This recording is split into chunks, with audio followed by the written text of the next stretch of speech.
We still do 7 NUFC Matters show a week for free. But if you want to help support NUFC Matters, then there are a few ways of doing it. Hit the like button on each live broadcast and video. This helps the channel grow. Hit the subscribe button and select the all notifications bell so you don't miss a single show. If you want to help us financially, then you can join the channel using this button with the membership starting at $1.99 a month. Or you can drop us a donation in the chat using a super sticker. We're also looking for sponsors. If you'd like your brand advertised on the flyers for the show and featured during the ad break, then email John at nufcmatters.com to arrange today.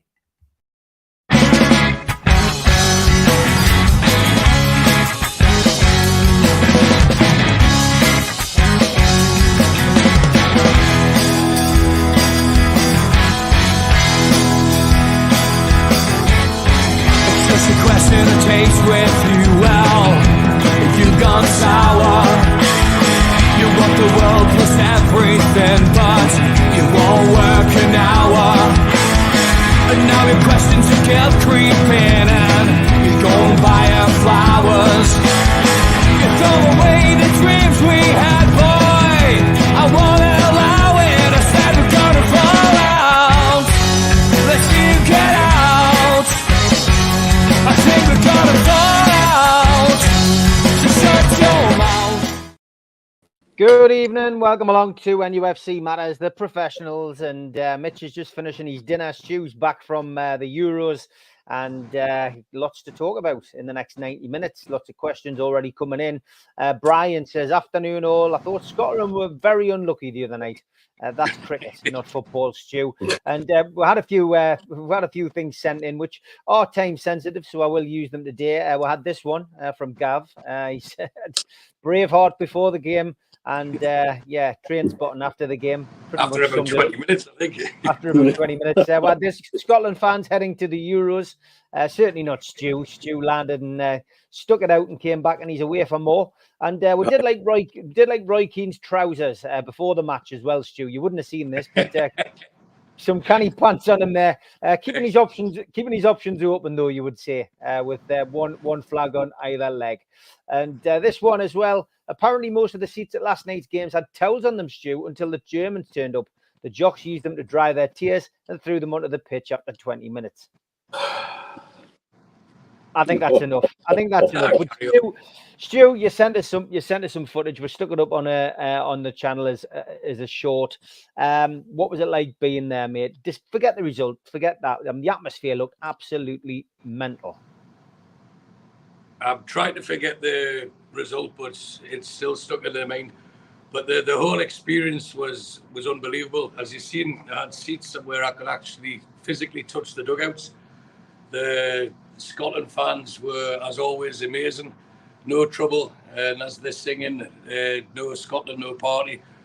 Well, the gallows humour was when Scotland actually did score. Well, actually, Germany scored for Scotland. And they were singing at the German fans, you're not singing anymore. So we went there expecting to get beat. We got beat. And it was more of the manner and how the game panned out. You know, there wasn't any shots on target, and they allowed Cruz far too much time. And someone like that, if you give him the ball and let him pick his passes, he's going to do it. It happened time and time again. So there's a lot to think about. And as you said, tomorrow night I fly back again. Glutton for punishment, I know. But if you get the opportunity, you take advantage of it. And that's exactly what I'm doing. It was wonderful watching the fans mix. There was loads of banter and loads of well wishes. But what was disappointing was normally the Germans are famous for their efficiency and reliability. Well, on the app, when you get the tickets, it tells you you can go at the ground at 6 o'clock. And I was with my dad, who was born, to quote Uncle Albert, during the war. And he's always wanted to go to Germany. Not that he hasn't been able to, but he wanted to go to Germany. And he's never experienced Scotland in a tournament. So when I obtained the tickets for last night's game, he was the first port of call. I already had tickets secured from my brother in the Heat for the second and third games. So it was like making the old man's dream come true.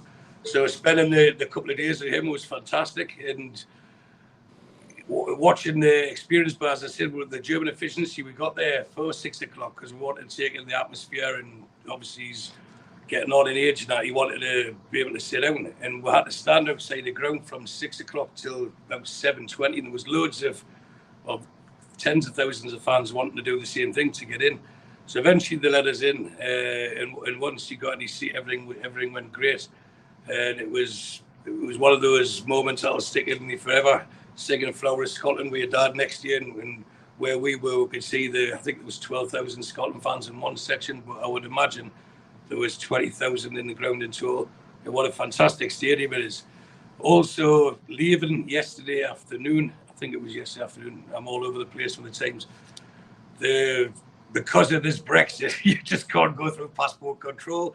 You've got to stand in a different queue, and it was about an hour and a half before I got through passport control and straight onto the plane and into Dubai, get the connection to Bahrain. I got home for about 3:30, into bed at 4 a.m, up for work before 8, so say 7:30 I was up for work, finished work, and then sat down here to speak to you lads. Now that is commitment. I'm back again tomorrow. Do it all again. Fantastic. Yeah, I mean, we expected Germany to be a tough game, Mitch, for the Scots, and it turned out to be. The red card didn't help, but I think because of them winning that game were few and far between. The host nation, they're gonna go all guns to impress in the first game, and it's just one of those things, isn't it? But like I say, the jocks do go to party. Well, once they went one down, courtesy of a Poppadom wristed goalkeeper. I think English. Yeah, the rating was there. There you go. The rating was on the wall, But look, we were talking just before Stu went over about what a ridiculously amazing year of sport we've had so far, and it continues. And I had the opportunity to go, and do you know what? I have this bizarre love-hate relationship with England based on what happened to our players in the 80s and 90s. The minute they got good enough for England, they were sold, usually. So I struggled, but yet I remain as fiercely English as Stu remains fiercely Scottish. Standing next to him in a pub, listening to him sing Flower of Scotland under his breath while we were watching the rugby waiting to start. It's a bizarre experience for me because it's one of the few times that we actually go head-to-head. But it would have been an amazing experience to take his dad, how we were on Father's Day today, to be able to take your dad to an international tournament, to watch Scotland, stand with him in the crowd, get them secure seats that, JC did you proud, mate, which you always was gonna. We know that. But it's easy to take certain things for granted, and spending time with your dad in a situation like that is very easy to take for granted. You never know how many more rotations you've got left with them.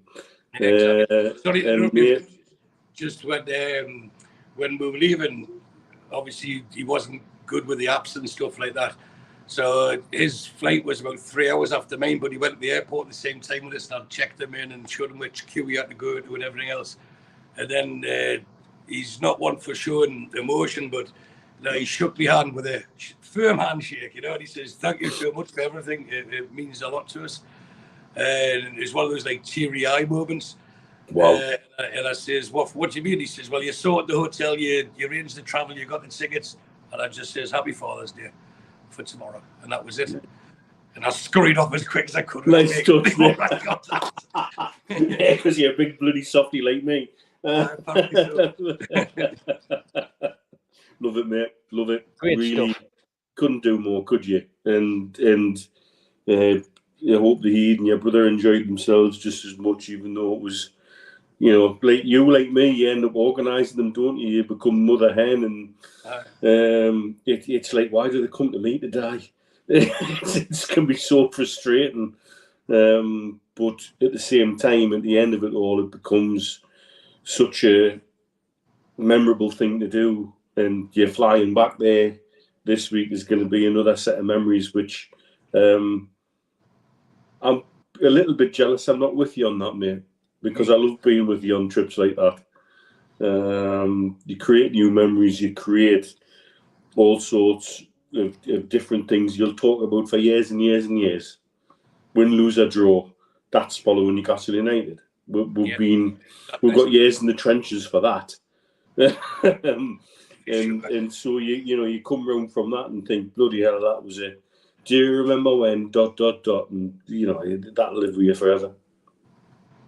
Yeah, it's a funny thing as well, because he's say my older brother's coming to the game on Wednesday, the Switzerland game, and the heat's over for the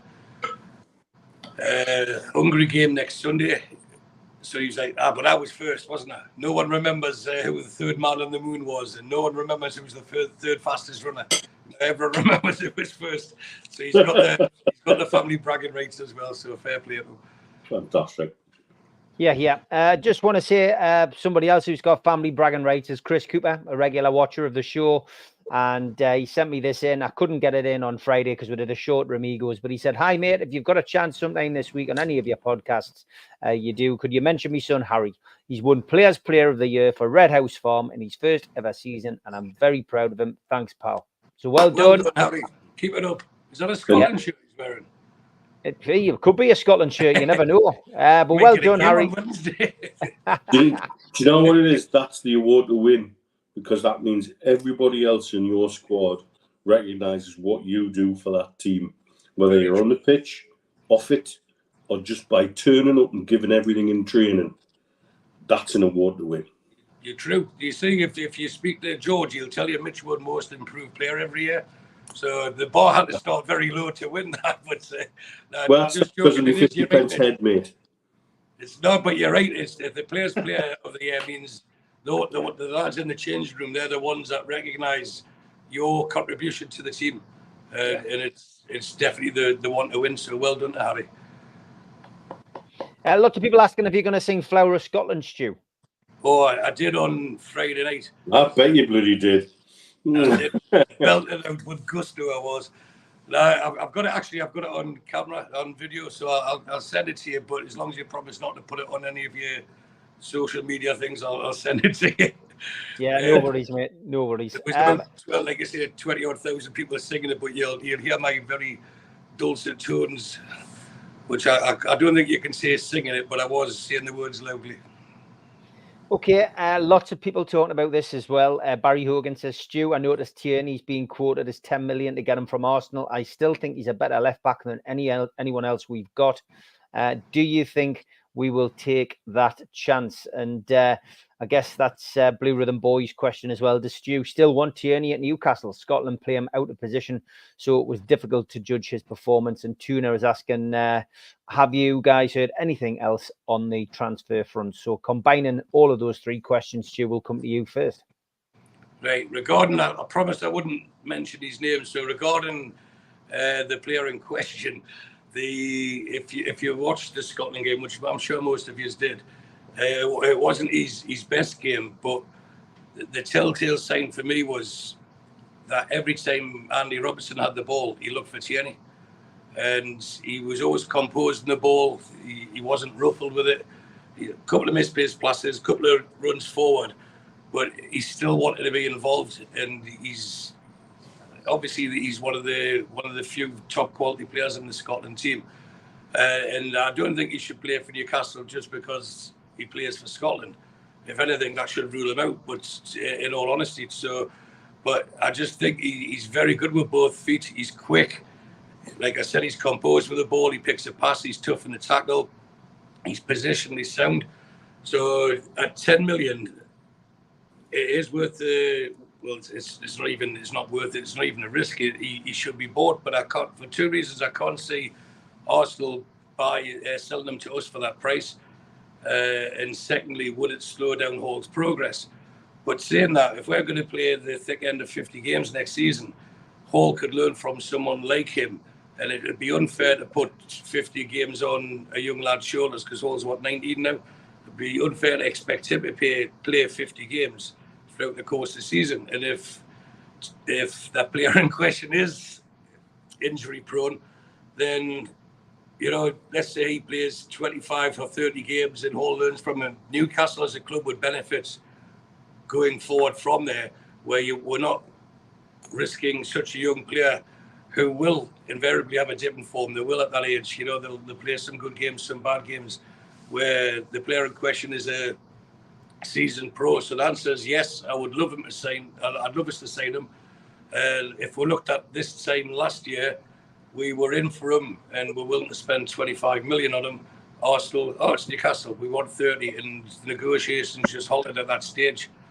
So if the figure is 10 million or even anywhere under 20, I think he's an asset that would be bought. But to try and combine a few questions that have come in the chat, if he was 20, we spent 32 on Hall, and looks like there's 18 going on Trafford. That's 70 million. Well, it was when I was at school last, which is 20 million more than a respectable journalist said that we would spend at a maximum. Who'd be surprised that we would spend that much? So there's confidence in me that if Mr. Jacobs does take the bet up, that I won't be donating any money to charity. I think with the strong links from respected reporters like David Olmsteen, etc., linked this with Alicia and stuff like that.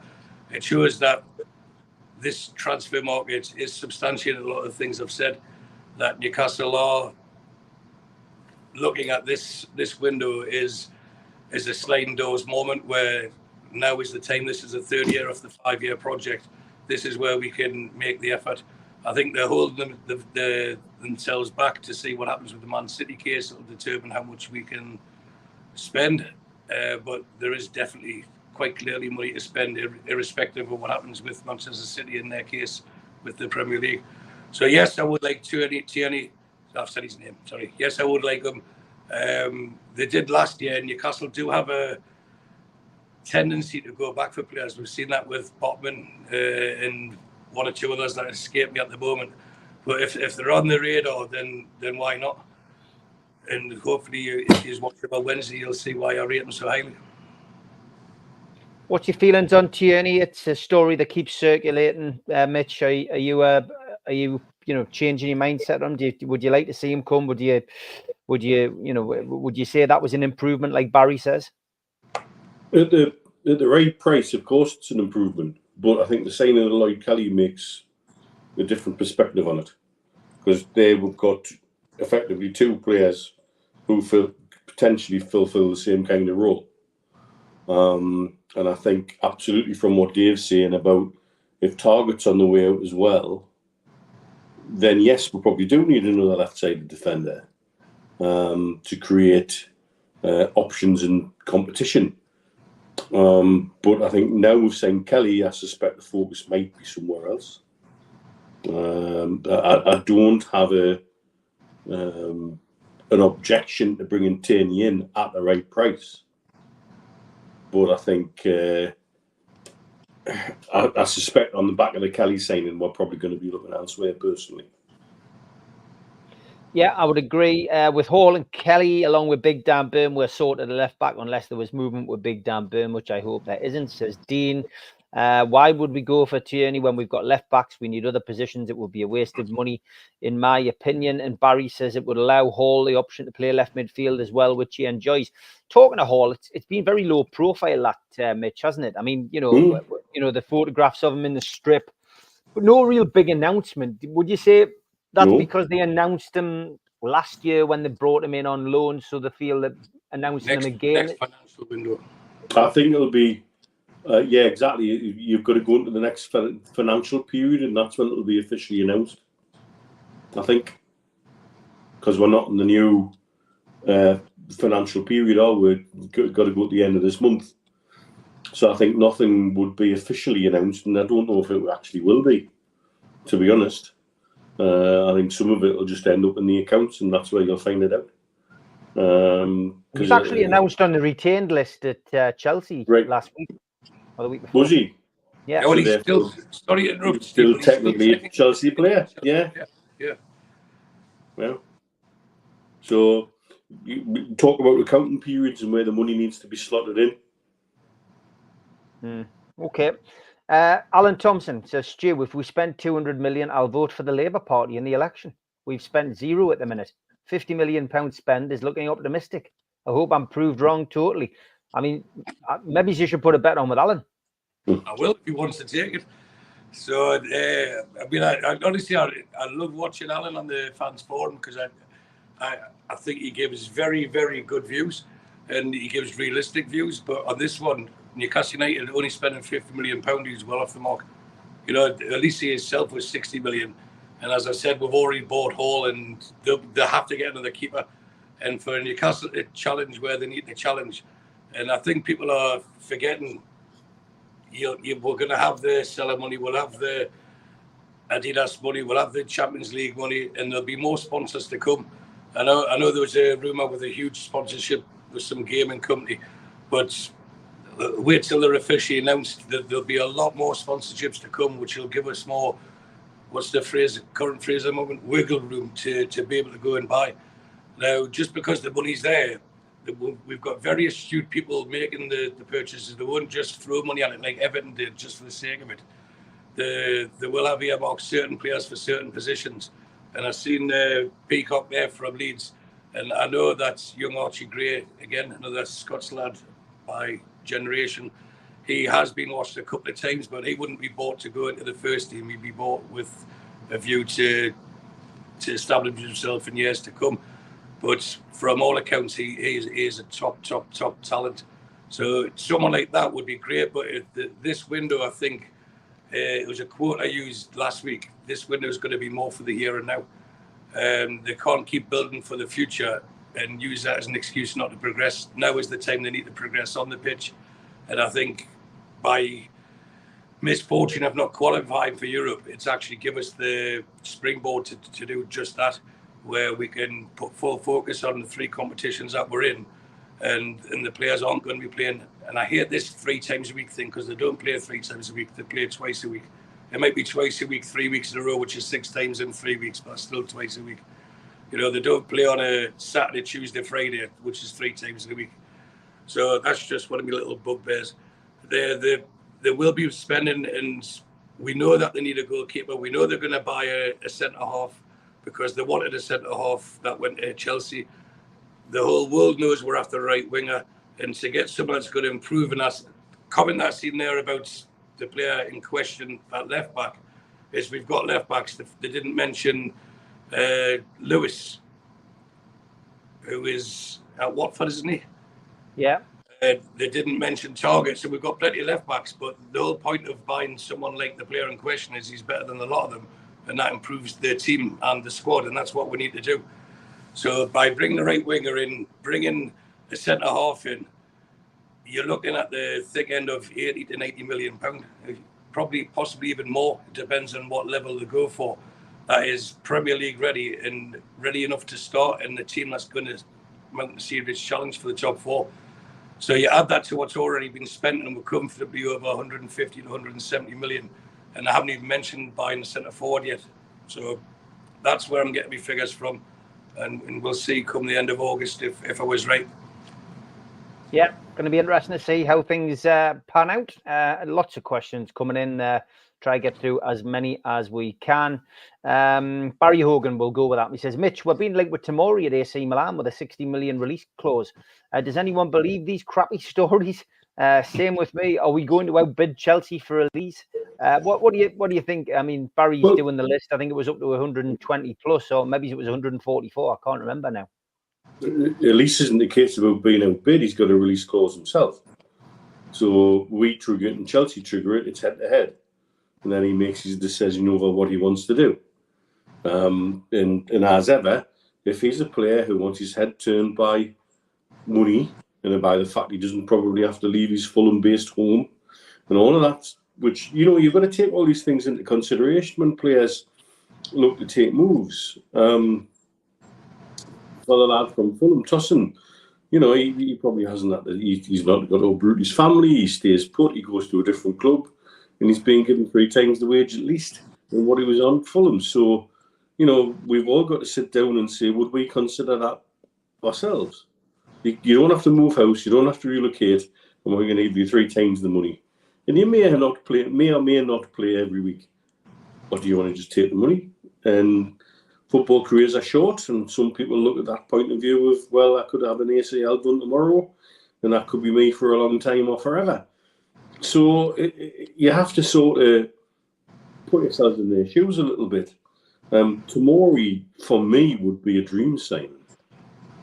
You know, tough, rugged, organised centre-back with experience of time in Europe. Why he's nowhere near the England squad, only, I guess, Southgate can tell me. Is he better than Guhai at Palace? Absolutely, I believe he is.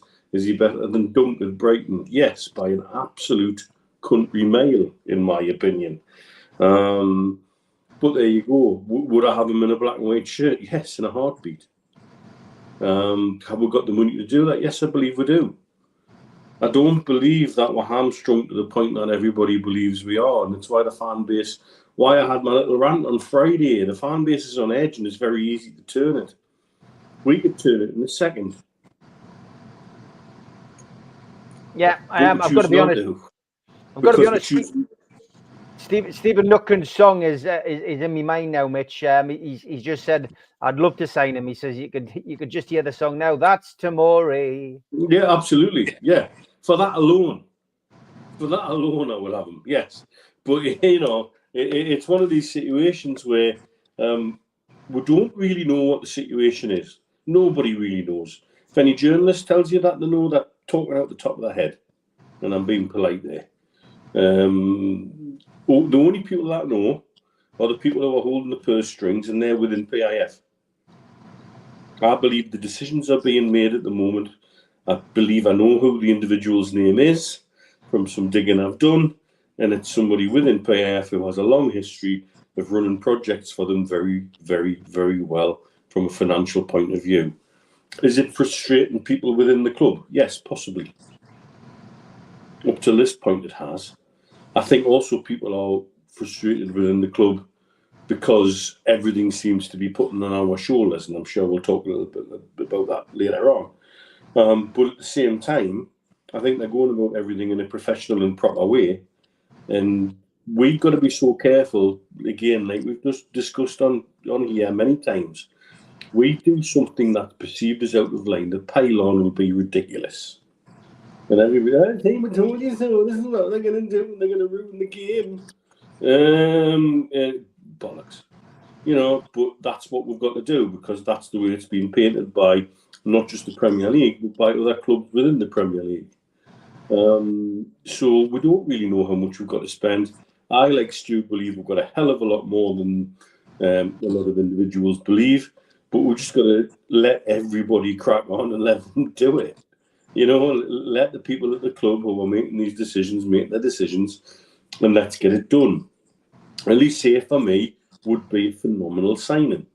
He, in 2 games against us last season, looked exactly that.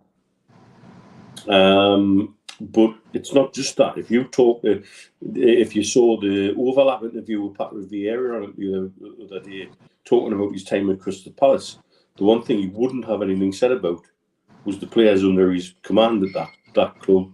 In fact, quite the opposite. He did have concerns, and again, I think we'll touch on this a little bit later, about who makes the decisions higher up the chain in Crystal Palace. Because it's not just friendly, happy Steve Parish, is it? And it's not Dougie Friedman either, though they're the only 2 people he said he actually ever spoke to, which I find, frankly, quite interesting. So I think this is where we're at. Stephen's right. I think the leaks coming out of the club are minimal now. It's not what it was. We know that from what reaches our ears. But also there's other things that have reached our ears that says anybody who thinks that somebody's agent's going to be flying directly into Newcastle from Lazio or from Naples, it's not how we do business now. They meet in London, Mitch. That's where obviously exactly. And things only happen in Newcastle when it's done, and by that time you probably already know about it. Yep. So again, sit tight. It's a roller coaster. Yes, we're at that point in the roller coaster where we're deciding, is this really, really good or is it a bit shit? You know, we're at that point where you're like, what's the next turn going to be like and what's the next dip going to be like? Because we've got this thing with Bruno's release clause outstanding until the end of the month, which I still think was a phenomenal poker move by the club. You know, talk about shoving your chips in the centre of the table. I don't think we can lose either way. But, you know, I think we go around that point until we're blue in the face. Let's just get this month out of the way, the new transfer window opened, and then let's see how we'll play the game. And I think you'll find we'll be playing 3D chess where some teams are still playing checkers. Mitch, can I ask a question there? There's, and I don't know if you've said it on here. You probably have, either on here or on the Amigos.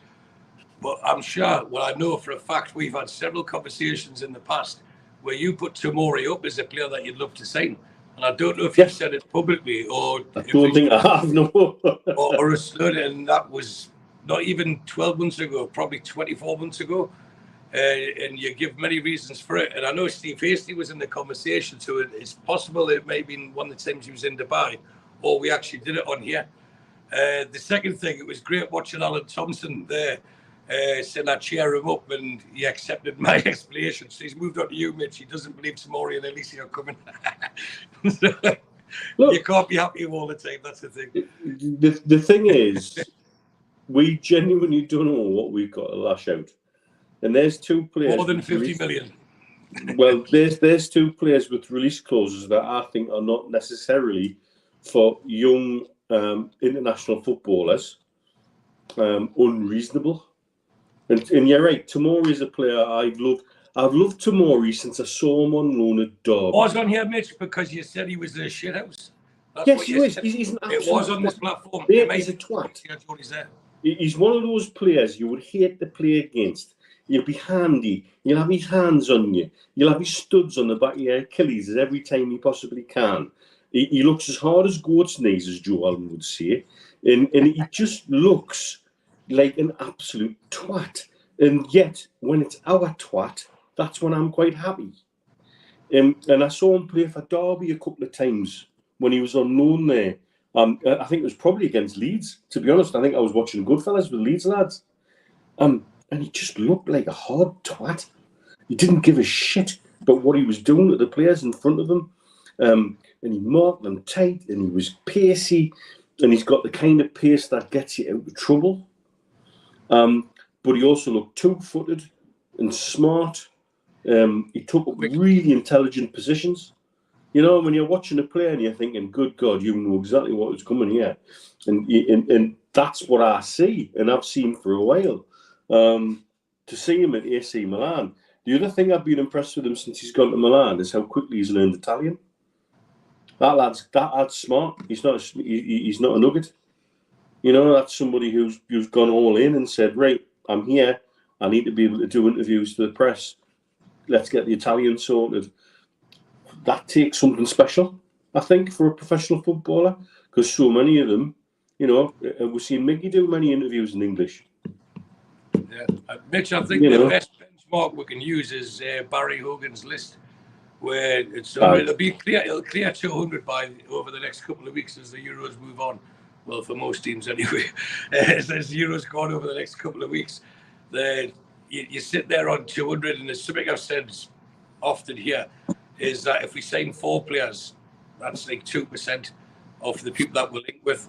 So, you know what I mean? It's what we have to do as a fan base, and I've been guilty of it from the information that we had, because I'm sure last year Madison was nailed on.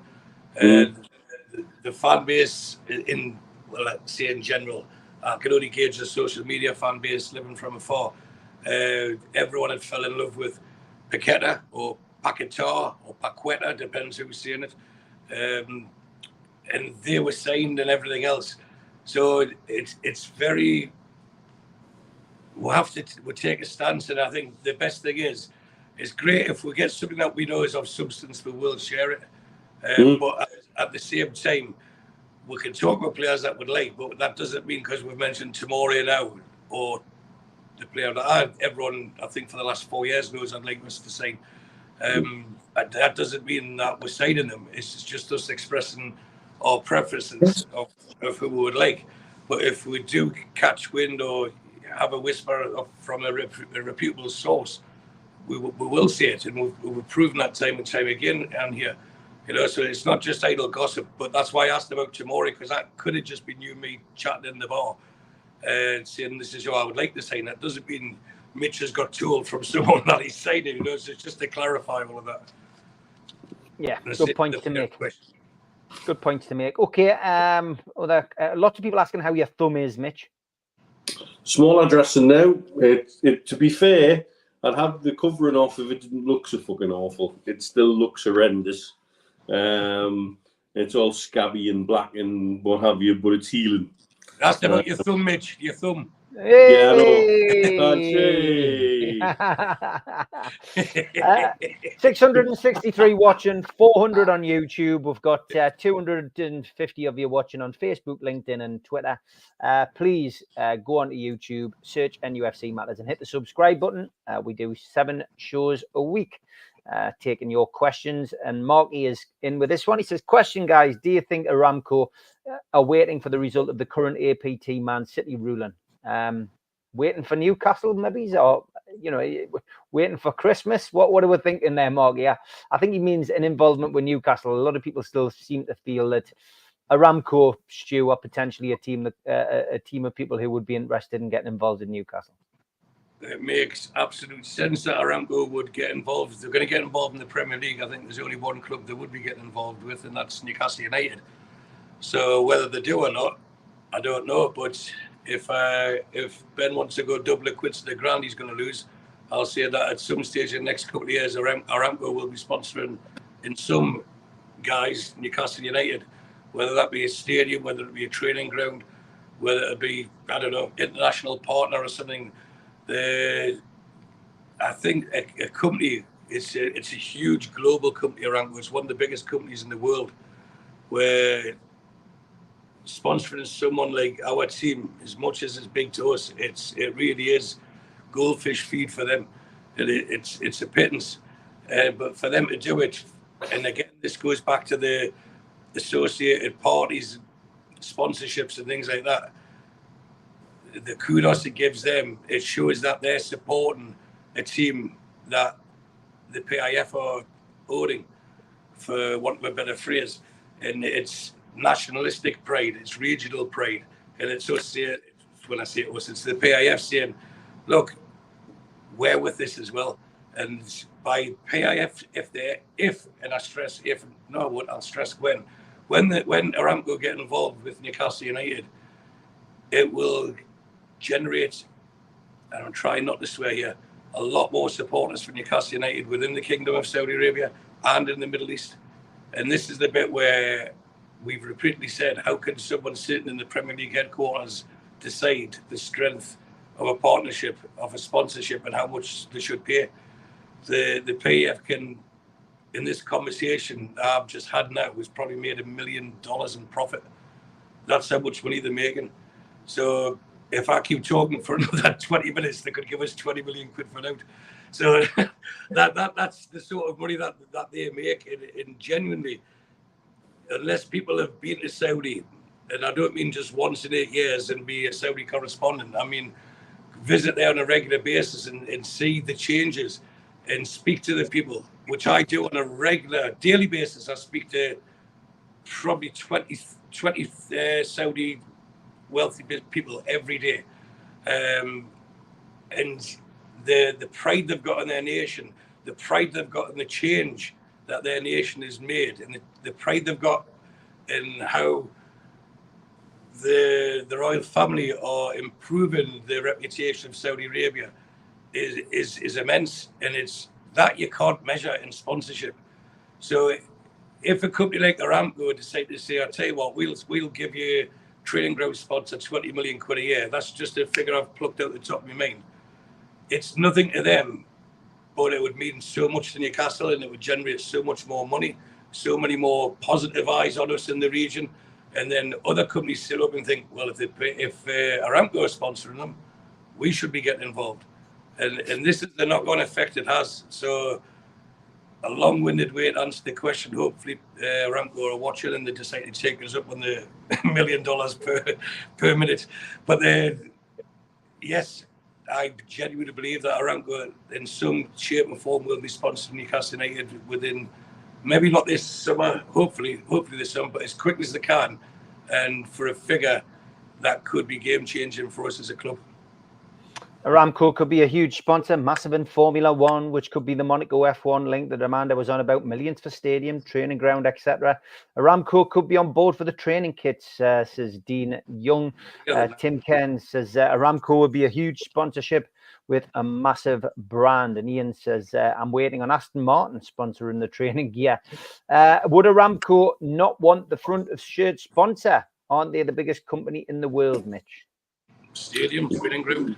I was going to say, if they stick their name on the side of the stadium and it's shown at every game and every montage possible, that's probably just as much of exposure, and if not more, than the front of shirt sponsor. Also, I think I've had it suggested that we are holding back on certain deals based on the Man City ruling, but whether that's the case or not, I can't verify it. You have to look at Aramco's involvement with sport. With Cricket World Cup at the minute. Look at the Cricket World Cup, the T20 World Cup main sponsors. Emirates Airlines, DP World, both from the UAE, and Aramco. And you look at F1, you look at Le Mans, is just finished in the last hour. Aramco all over it. They're involved in nearly every major sporting event around the world. They've just signed up with FIFA for the World Cup. There's their toe in the door to football. Would they want to be involved with us? Of course they would. We would be the first thing on their mind. And so I think we are suffering, no doubt, from this associated party transaction shit, which we know fine well was aimed mainly at us, but also by default to bring Man City into it. And that there are certain things with the Man City charges that are tied in with that we so far have had no suggestion that we would go anywhere to the extent that they did. Read that. That's the perfect. That's the perfect. Ron, agree, because talks. Premier League would follow. Proved time and time and time again that money talks within sport. Full stop. And so I would like to see what his response to an offer from Aramco would be like that. Now, Amanda's not stupid enough not to realise that too. So, do I think that the meeting in Monaco was potentially with people from Aramco? Yeah, possibly. Also, bearing in mind, look at the movements of Mehrdad in the weeks before that. He was across at the boxing in Riyadh with us via Qatar. He had a stop off in Qatar ahead of going into Riyadh. And then suddenly he was in Cannes ahead of the Monaco Grand Prix. So there's been some interesting movements of late by our associated owners. And would it be talking about bringing income into the club via Saudi Arabia? Yes, I'm absolutely sure it would be. But we do have to be sure about the dotting the I's and crossing the T's at the moment. If, however, Man City turn it upside down with their case, it's a very different thing. Okay, we are halfway through the show. Lots to talk about, lots of questions coming in. Thanks, keep them coming. We'll get through as many as we can in the second 45, but here's the ads. A big thanks to all our sponsors, Skips and Bins. You can find their website at skipsandbins.com. Contact us, www.skipsandbins.com/contact. Say hello to low-cost waste disposal with pay-as-you-go and contract waste management. A big thanks to Mr. Vicky's Sauces, handmade in Cumbria. Their website, mrvickies.co.uk. Email info@mrvickies.co.uk. Telephone 01768 210 102. Thanks to United Group Travel. They are the Travel and Tourism Award winners in 2024. Their website, www.unitedgrouptravel.com.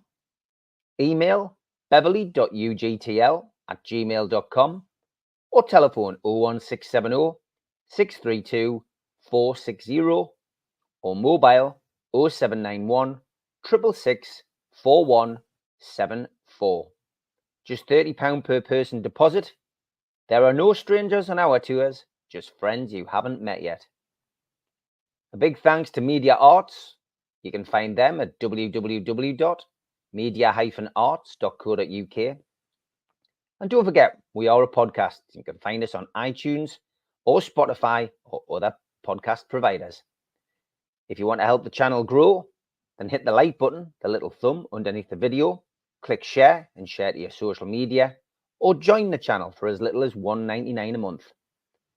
If you want to take out a one-off payment membership, go to nufcmatters.com and hit membership. And for a £25 fee, you get a scarf, a cup, a pen, and a membership card. You can also put a smartphone over the top of this QR code. It'll take you straight there. And don't forget, we also help the food bank on this channel. nufcfansfoodbank.co.uk is a website where you can make a virtual donation today. And don't forget as well, Gibbo and Supermac are live at Gateshead Leisure Centre, free entry for all 3 England games. They'll be there at 7 o'clock tonight.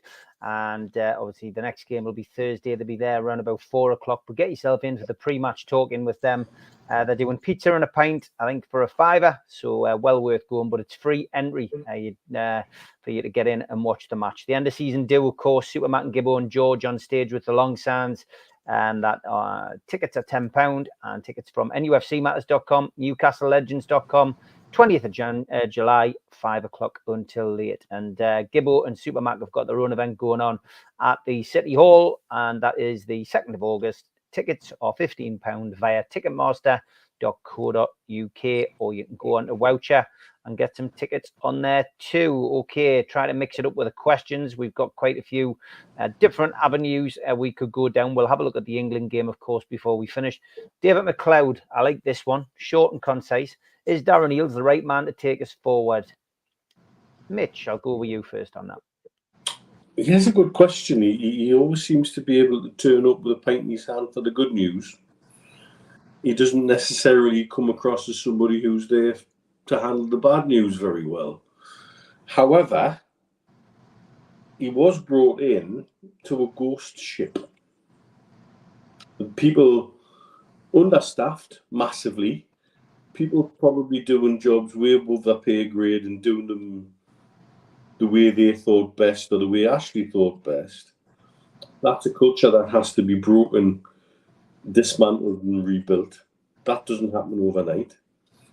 We now have a new COO who's going to take probably a big weight off his shoulders in certain areas. I would like to think there's things we haven't seen done, that he's done, that is standing the club in great stead. I understand the criticism that has been levelled at him from some areas about him being happy to turn up with a pint in his hand and lead a sing-song when things are feeling good. And where is he when things aren't feeling so good? But as I say, I would like to think he's brought to the table a lot more than that, given what he did at Atlanta United, where people still wax lyrically about him. It's so for me, maybe we need to see a little bit more ruthlessness in him. Maybe he needs to channel his inner Derek Lamb bias a little bit. I don't know, but I think certainly is something to see going forward. Is he the right person to go forward? I don't see how he'd replace him. Okay, Stu, there was a new appointment, obviously, at the club. Is that to maybe give him a kick up the backside, for want of a better expression? I mean, the kid's below him. He's not got any experience in football or sport, but to bring another person in as a chief operating officer? Is he there to maybe rattle a few cages, do you think? And maybe the powers that be aren't as happy with the performances of the likes of Eales and Silverstone as they maybe thought they were going to be? There's three answers to the original question regarding Darren Eales, and it's yes, no, and maybe. As Mitch said, he came in when we were at rock bottom. That's not the nightclub in where Goodfellas where Mitch drinks. It is, but it's not the. I'm trying to paraphrase it now. He's brought us on, and he was the right man, and he could still well be the right man. And what we don't see is what goes on behind the scenes, but what we do need to see and what we'd like to see is more decisive action. And from my experience dealing with Saudis is that they will find the right person for the job, and at the time he was the right man for the job. Otherwise they wouldn't have appointed him. It wasn't a knee-jerk reaction. There was a selection process, and he came out on top.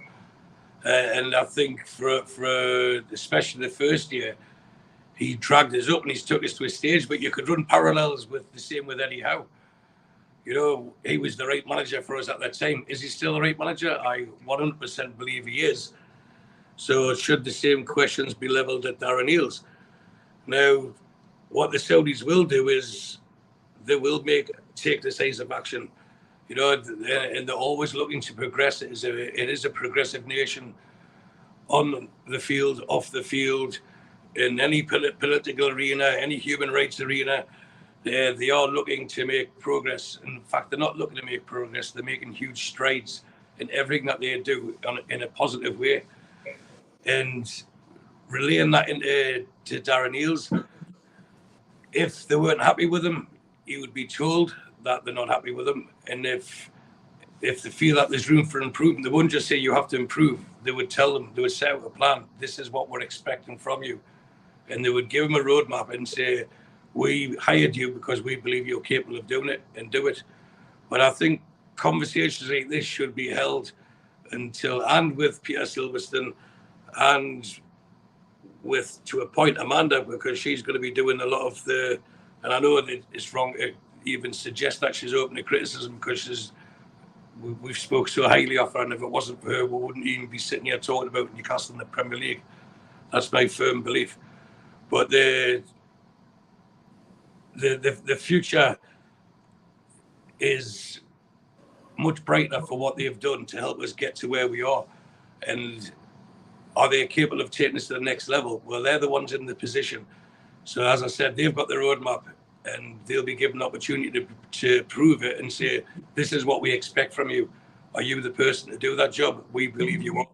So it'll be a pat on the back, but also with a, not even a stern warning, just a friendly warning to say, you've taken us this far, don't stop. Don't rest on your laurels. Don't take things for granted. We continue to improve. And I know we keep referring back to the chairman, Yasser Ramayan's, sorry, I said it wrong again, Ramayan, his speech in the documentary, and that was quite clearly, he wants us to be number one. And if at any stage he believes the team he's got in place at the moment isn't capable to take us there, they'll make changes, but they won't just be changes for the sake of changing. They'll bring in someone better, and that's all behind the scenes. But it would benefit us as a fan base, because we're going to have a team that's better. The main concern that we've got is, are they the right people? Then at the moment I have to say yes, and I think, could they have done better? Yes, of course. Publicly they could do better, but are they doing better behind the scenes? Well, I think the answer has to be yes, because they're still there. But let's speak again about this same topic in September, because if the PAF don't believe that Newcastle have made the improvements that they believed at this stage of their project, then they would make changes, but they would bring someone better. Okay, good question. Good answers, as always. Craig, good evening, says, what Hall, 28 million? Kelly would have got a 5 million signing on bonus, so we're not, we're 33 million pound out of pocket already. 167 million to go, he says, which is good. And of course, yes, Rico is in the chat tonight. He says, Dan Friedkin is the new owner of Everton. Deal in the region of 1 billion, wiping out all debts. Yeah, but a bit better than a 777, but always be cautious when you get a new owner, is my advice to you, Rico.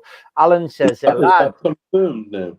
well, it seems to be more or less confirmed, but I mean, surely it's got to go through all the protocols and all the checking that we had to go through. So You'd imagine. we would wait and see what happens. It's never done and dusted until until it's on the dotted line. And Richard Masters has said yes. Alan Thompson says, lads, if Man City do win their case, what rules would you have? Or do we all want a free for all? My worry is if we had 25 players on 200 grand a week and PIF said, I want out, or are they long term? So if Man City win that case, Stu, I'll give you first go on this one. If they win that case, what rules would you like in place? What would be a fair and level playing field? Well, there's questions within questions and answers within answers in that. Personally, I don't think Man City will win the case to the point that they want to win it.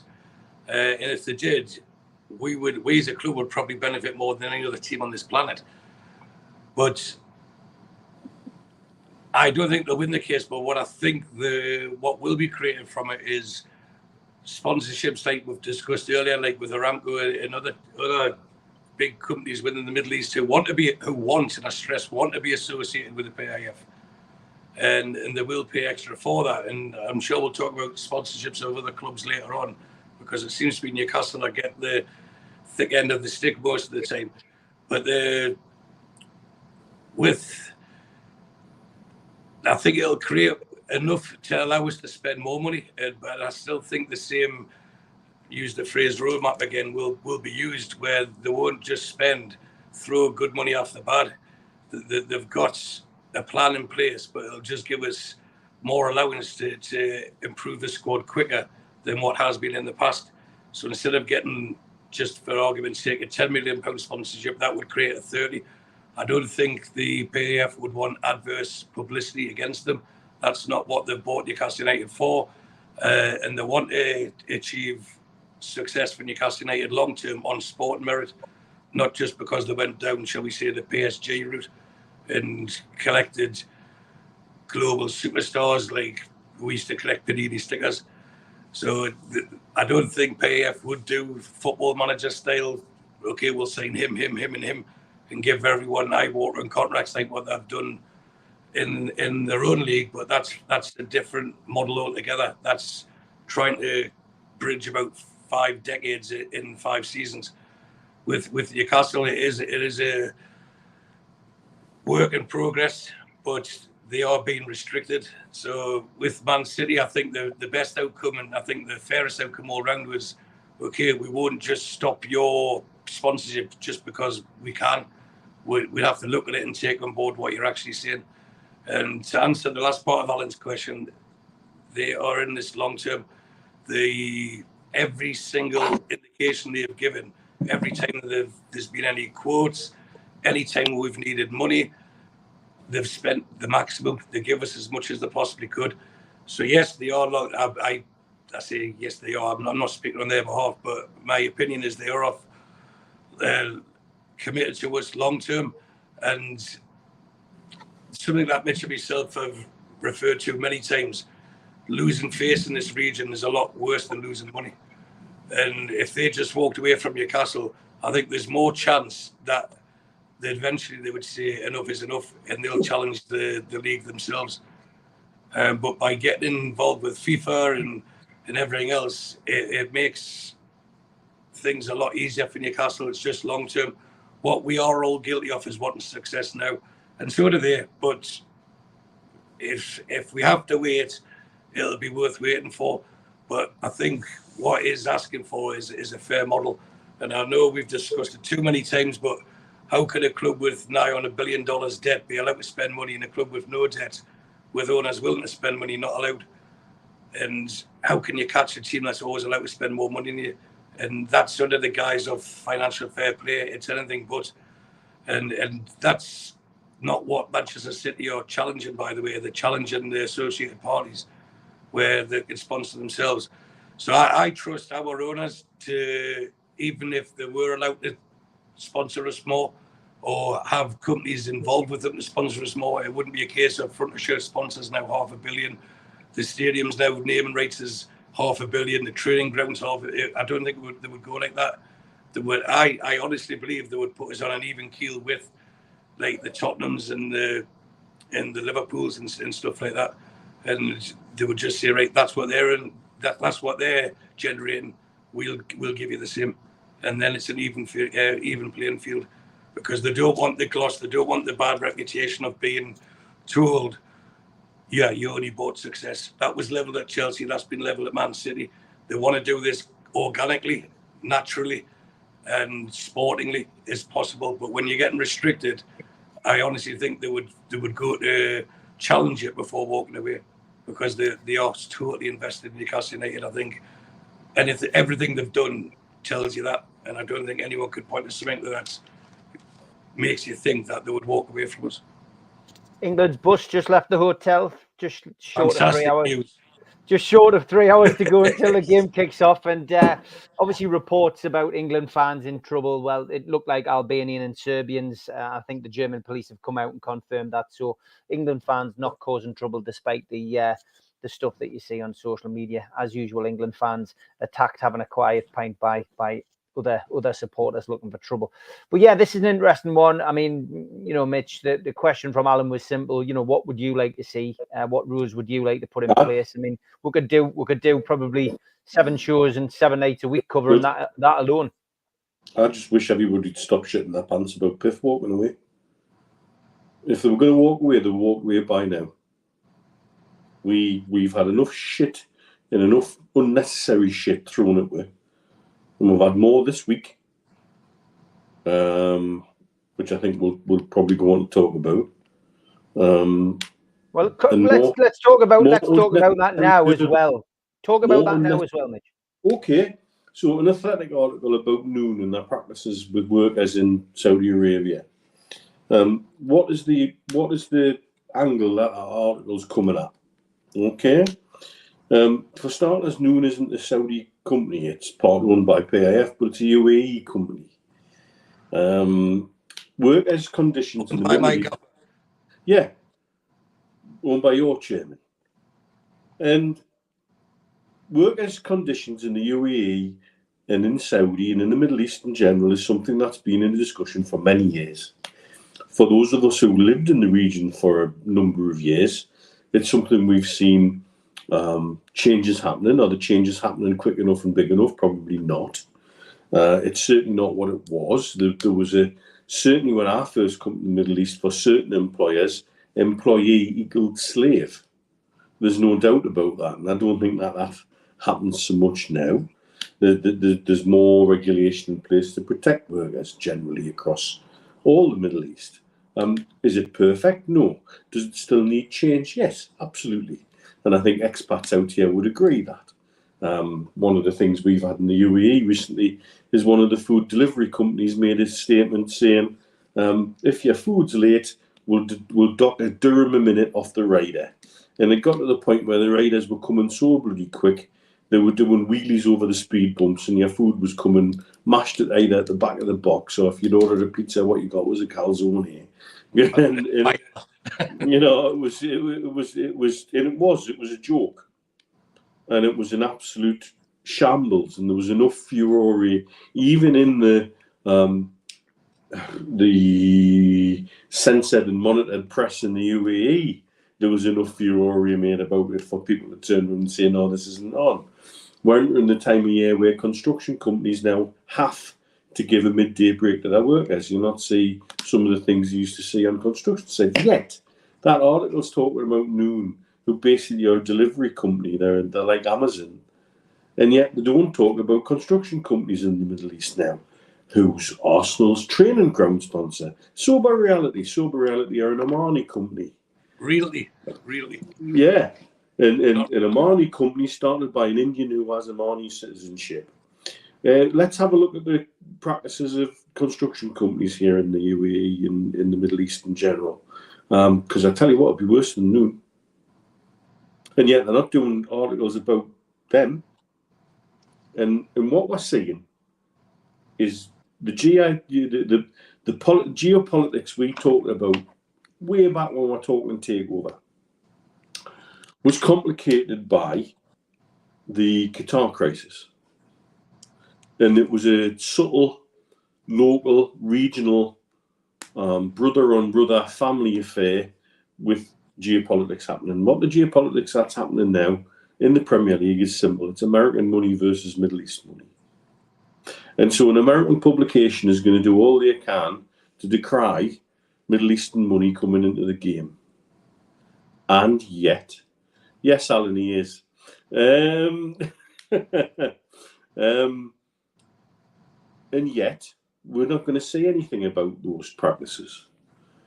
Standard Chartered, Liverpool's shirt front partner, being investigated for funding terrorism, and that's not news to me. They had their branches closed temporarily in the UAE for a period of time during the Qatar crisis, and their big offices in downtown shut because there was suspicion then. This is what, 2018?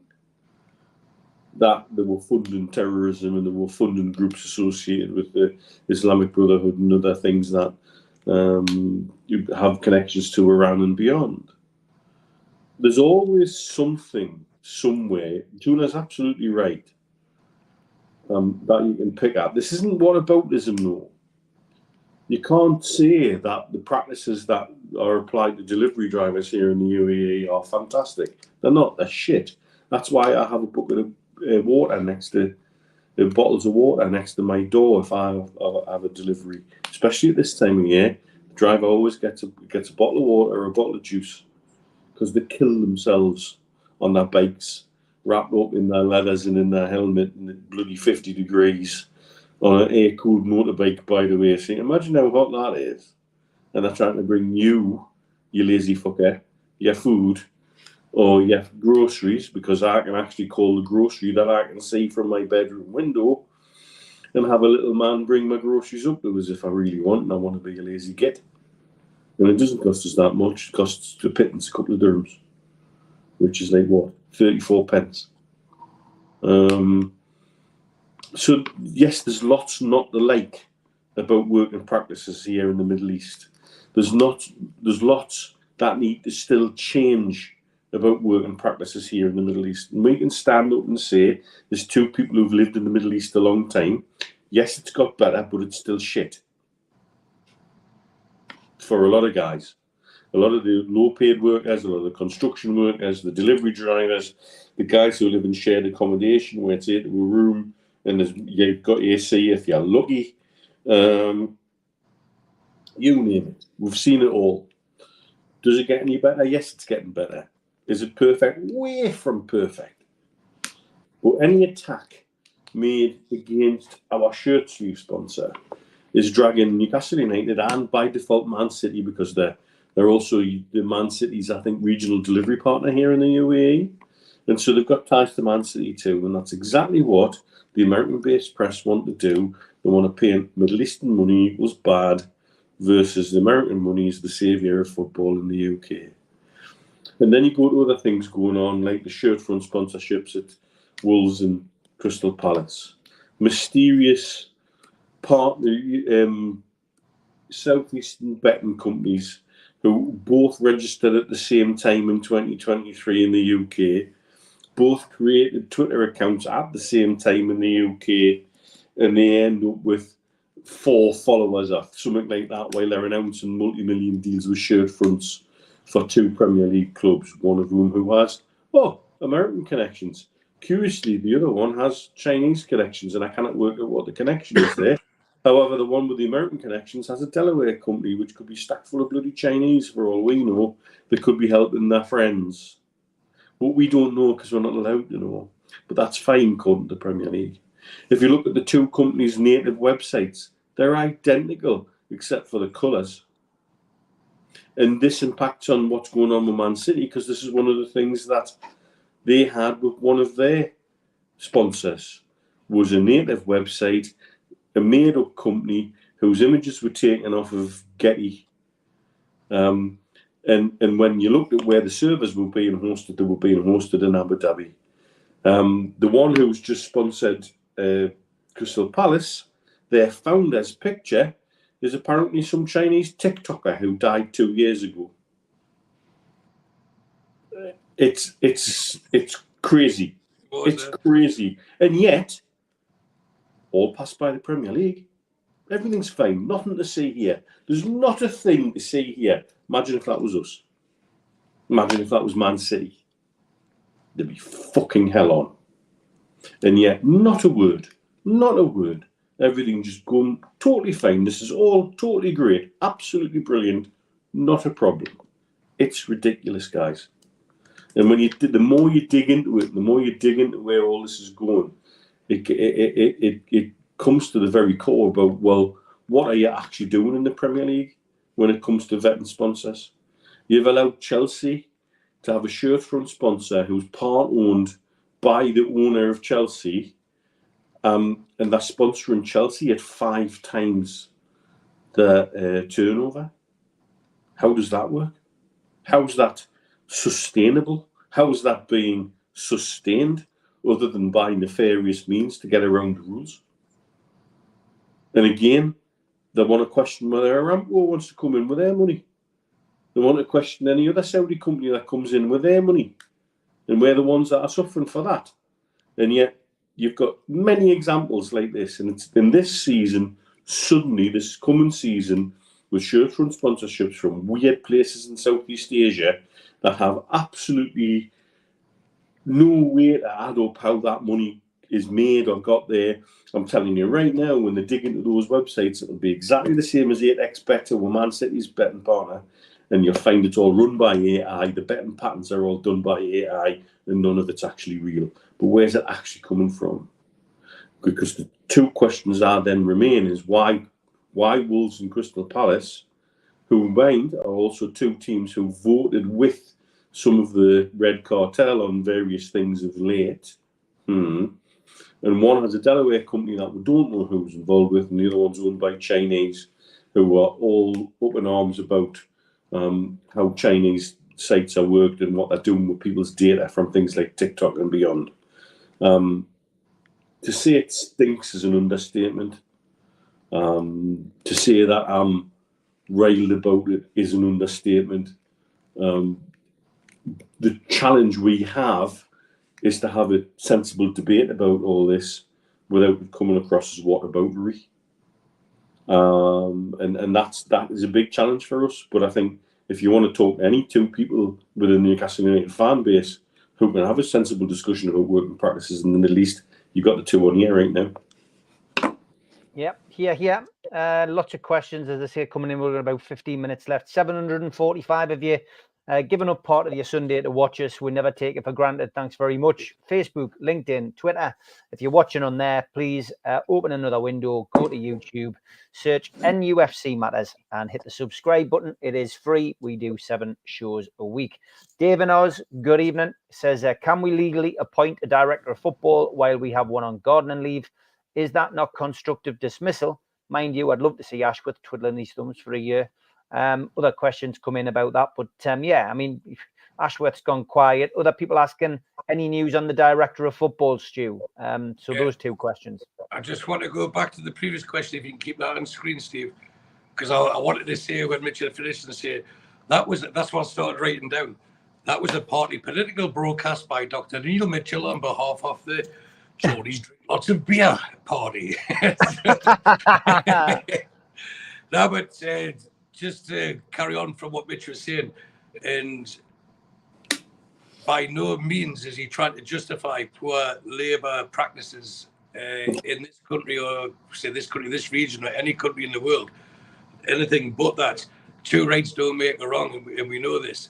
What my take of it was that the Athletic, which is heavily funded from the United States, which is quite clearly against Middle East ownership in the Premier League because they want all the shiny marbles.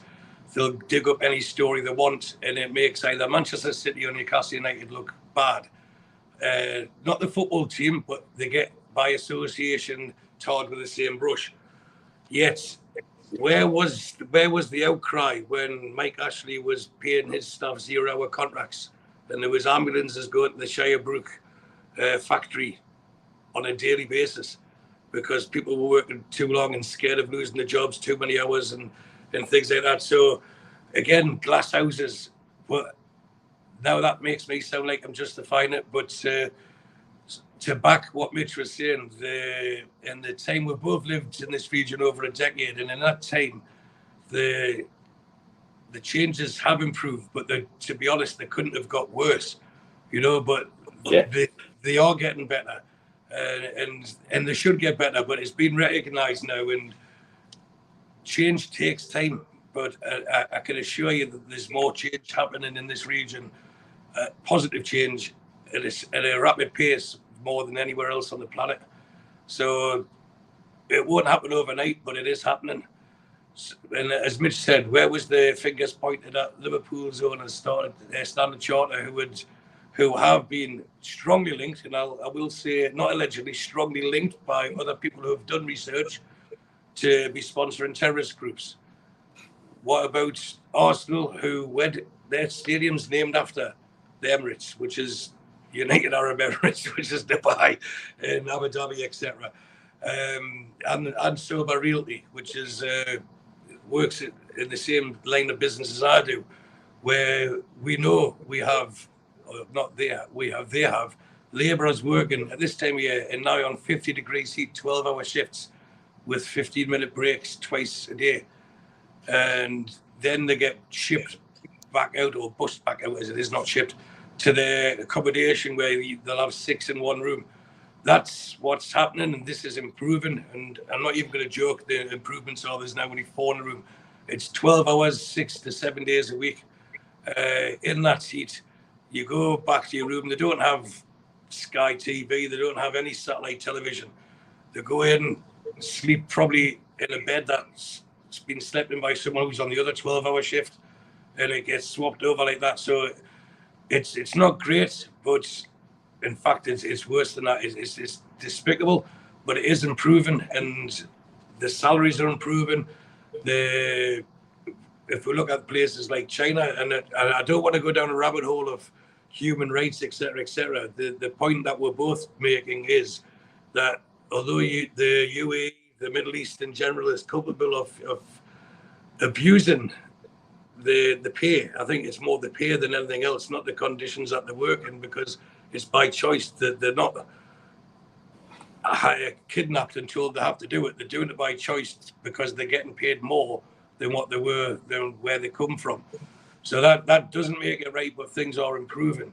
But on the case of what's been said, the Athletic very clearly was misleading in their readership by stating it was just the UAE. And Noon, as Mitch rightly said, is a delivery company here in the Middle East.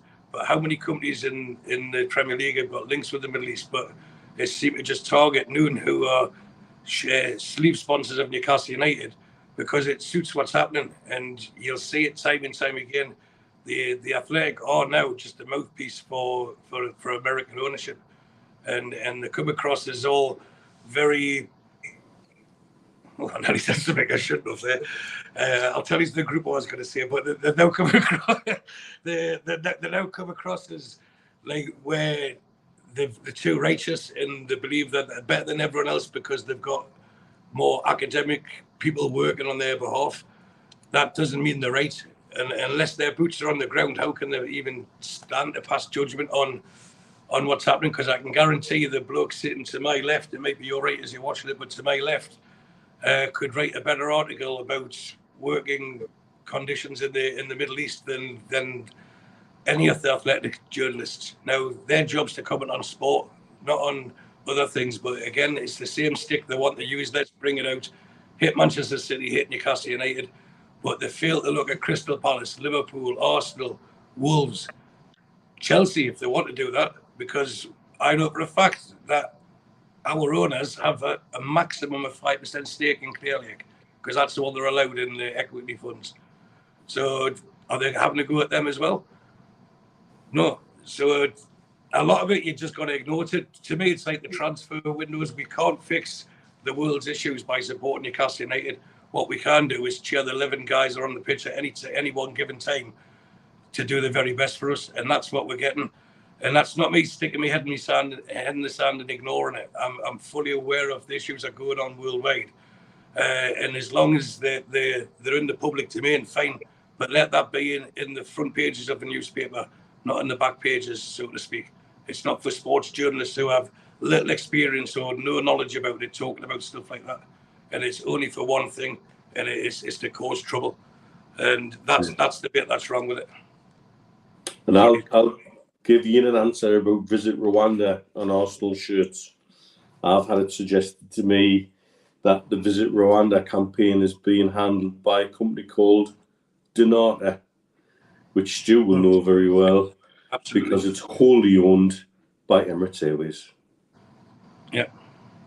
Okay. The board, the company from India. Yeah. Neil Calvert, good evening. He says, what's your thoughts on Newcastle possibly doing cash up front for release rather than player exchange and instalments, as it looks like Chelsea will do? I mean, I guess it depends on how you do your business, Mitch. If cash is king. Yeah, cash is king, yeah. Cash is king in the current market with the FFP rules as they are. Cash is king. Unless they've got players that Palace really, really want. But Miguel Miron, replacement, and he's been their nemesis. There's an example. That's just a thought. It's not me saying this is happening. But the same for Wilson. That seems like Everton, Forest. If they don't want to apply the trade in the Middle East, if they want to stay in the Premier League, there's many a taker. You forget that these players have helped us get in the position that we're in. And they're not bad players anymore. They're just not where we want. We're going further than they can come with me, yes. Yeah, and that's it. Could you see Wilson scoring for Everton? Could you see him scoring for Forest? Absolutely, you could. So could he be part exchange for someone like Gibbs White? Could Miggy be part exchange for someone like Eales? Yes, that's all hypothetical. So please don't quote Stu Bevan or Neil Mitchell has said this is happening, because we haven't said it. But that's the sort of business that we can do. And because they're on relatively lower wages than the majority of the Chelsea team, it might be something that's more attractive to Crystal Palace. Yep. Okay. That's an answer to that question. Got a couple of others coming in.